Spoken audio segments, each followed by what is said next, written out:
بسم اللہ الرحمن الرحیم۔ دوستو، آج ہم ماہ سفر کے بارے میں بات کریں گے۔ یہ وہ مہینہ ہے جسے جاہلیت کے دور میں لوگ منحوس سمجھتے تھے، مگر اسلام نے آ کر اس توہم پرستی کو ختم کر دیا۔ قرآن مجید میں اللہ تعالیٰ نے صاف فرما دیا، ان عدت الشہور عند اللہ 12 شہرا، یعنی اللہ کے مہینوں کی گنتی 12 ہے۔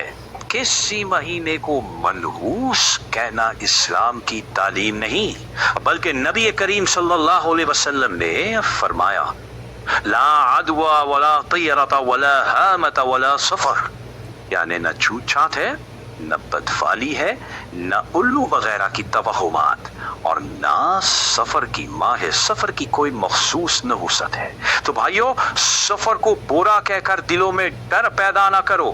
رزق، موت، زندگی، نحوست یا سعادت کسی مہینے سے نہیں آتی، سب کچھ اللہ کے حکم سے ہوتا ہے۔ لہذا ہمیں چاہیے کہ اس مہینے میں نیکی، اچھے اخلاق، عبادت اور لوگوں کی خدمت پر توجہ دیں۔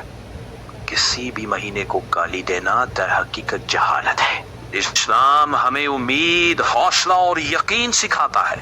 تو آؤ توہمات کو چھوڑ کر اپنے کردار، اپنی محنت اور اپنے اللہ پر بھروسے کو مضبوط بنائیں۔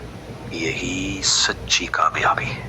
بھائیو، تاریخ اٹھا کر دیکھیں تو معلوم ہوتا ہے کہ ماہ سفر میں بھی وہی دن آتے ہیں جو دوسرے مہینوں میں آتے ہیں، نہ زیادہ نہ کم۔ بعض لوگ کہتے ہیں کہ اس مہینے میں شادی نہ کرو، کاروبار شروع نہ کرو، سفر نہ کرو، لیکن یہ سب بے بنیاد باتیں ہیں۔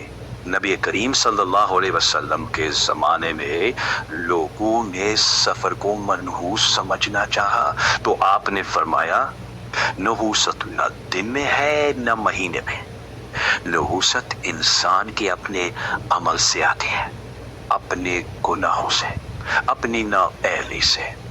اگر ہم اس مہینے کو اچھے کاموں جیسے علم حاصل کرنے، والدین کی خدمت، صدقہ اور صلہ رحمی میں گزاریں تو یہ ہمارے لیے ذریعہ برکت بن جاتا ہے۔ یاد رکھو، شگون اور بدشگونی اسلام میں سخت ناپسندیدہ ہے۔ ماہ سفر کی بہت سی روایات کمزور یا متنازع ہے، اس لیے بہتر یہ ہے کہ ہم وہی بات کریں جو مستند طور پر کہی جا سکے۔ میرے عزیزو، ذرا اسلامی تاریخ پر نظر ڈال کر دیکھو۔ اگر ماہ سفر واقعی منحوس ہوتا تو کیا اس مہینے میں اسلام کی فتوحات اور عظیم کارنامے سامنے آتے؟ ہرگز نہیں۔ نبی اکرم صلی اللہ علیہ وسلم نے سفر کو منحوس قرار نہیں دیا، بلکہ صحابہ کرام نے اسی مہینے میں بھی دعوت اسلام، جہاد، سفر اور اہم ذمہ داریاں انجام دی۔ تاریخ بتاتی ہے کہ اسلام کی ترقی کسی مہینے کی مرہون منت نہیں تھی، بلکہ ایمان، توکل، قربانی اور محنت کی بدولت تھی۔ جو لوگ کہتے ہیں کہ سفر میں کاروبار نہ کرو، شادی نہ کرو، سفر نہ کرو، ان سے پوچھو ان باتوں کی دلیل قرآن نے کہاں ہے، صحیح حدیث میں کہاں ہے؟ اسلام دلیل کا دین ہے، وہم و گمان کا نہیں۔ تو اے مسلمانوں، ماہ سفر سے نہیں، اپنے گناہوں سے ڈرو۔ مہینوں کو الزام مت دو، اپنے اعمال کو سنوارو۔ اگر تم اللہ پر بھروسہ کرو، نماز کی پابندی کرو، حلال روزی اختیار کرو اور نیک اعمال کرو تو ہر مہینہ تمہارے لیے بابرکت ہے۔ یہی قرآن کا پیغام ہے، یہی رسول اللہ صلی اللہ علیہ وسلم کی تعلیم ہے، اور یہی اہل سنت کا عقیدہ ہے۔ ہمارا نعرہ ہے، ادب کا مکھن، سماج کا تڑکا اور تعلیم کی چسکی۔ تو ہم ان موضوعات پر ویڈیوز لے کر تسخیر ٹائمز کے ویڈیو سیریز میں حاضر ہوتے رہیں گے۔ ہمارے چینل کو سبسکرائب فرمائیں۔